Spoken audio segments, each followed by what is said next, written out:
ta lofa lava o le nei foi tai au fou wa tatu o lia mai le lofa o le tua ia fa feiloa i fo i tatu o tunu i le nei tai au matango fi o tusi le matai o mo lo sfutasi tatu iai pe ina i foi tau e fa manatu ai le aso ta ua nei o le Krismasi i le matai o mo lo sfutasi fa pe e fa nau mai e ia le tamatane e te fa ingoa fo ia te ia o Yesu awa e faaola e ia lona nuu ai a lato wanga sala. Fa mai e te whaingoa ia te ia Yesu awa e faaola e ia lona nuu ai a lato wanga sala. O le whiau le Krismasi. A tauna tele lava nisi whiau e ke mawhauwhau i hai. But ile autu malea o le Krismasi e whatatau ua whanau mai le faaola o le lanolangi.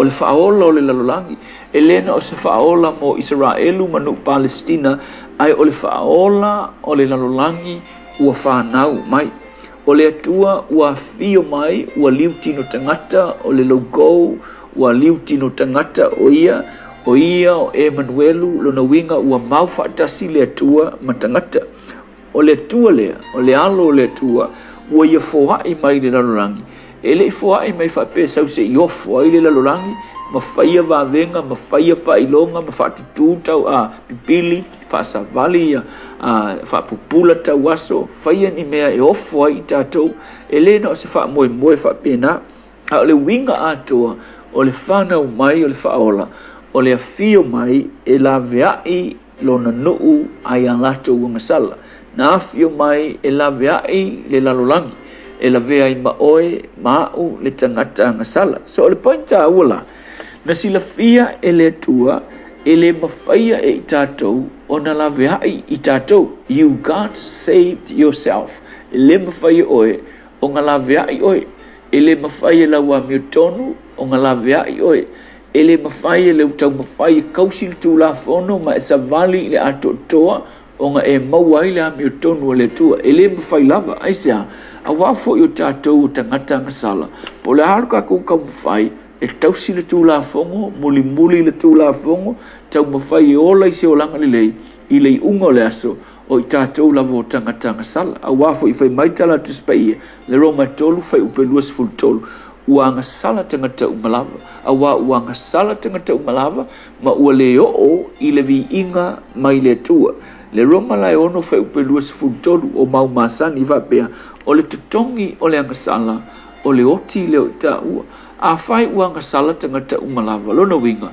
E le ai fwoi sisi o tātou, e sao mai le sele-selenga o le angasala. Ka kou ke ola e fwoi. Po le halo ka kou fia mi o le lei, le halo tātou fia tausitu la fono, pada i lei unga o le asu. E ki whaalongo kua, e palapala lo ma fau o lo loko e palapala, a kong o isi taimi ua sao au me whai, o au ngai ngoinga e fōringa mai sao. I deep inside your heart. A o te tonu o lo loko. Ke leo mea palapala ngongo. E ke lango ngā o e kanka palapala. O oe o le tangata ele lea. O le wha maoni anga lea. O tātou o tangata angasala. So, o le Krismasi la. Ua lenga o se aso kaku ke mawhauwhaua i le pepe mea lea. Pe o se aso tātou te whaalongolongo i pe senga wha Krismasi ma. Ai o le aso Krismasi, o te manatu e wha manatu i te oe, e ke mawhauwhau ai, o le aso lea e wha manatu ai, le mea lofa ua au maia lea tua, o le whaaola o le lanorangi. Kua ia le lanorangi. Ai o le whaaola mo oe, e ke la ngona lava e oe i e whata ua le Krismasi, o le aso Krismasi, ua whanau mai ai, pe na whanau mai ai, le na maliu mai, e maliu ma whaalava au, ma whaaola au, mai a uangasala. O oe ma na mafuai o na whanau mai Yesu o ia o le whaaola o le lalorangi awa o oe ma au o le tangata ngasala. Ai whakua kuala iai ilo na fio mai, ilo na maliuti ngai sa tauro, malona toi soifua manu malo mai o inala o le kilena o le whaamanga loina o tatu msala o tātou o tangata angasala. Yesu, mātou te whawhitai le nei Krismasi, whamanatu mai, na e fio mai e la veai mātou o oe o le whaola, a wae le aisa mātou wa miotonu, e le mawhai o na la veai e mātou i mātou lava. Whawhitai Yesu i lau whaola tanga. Amen.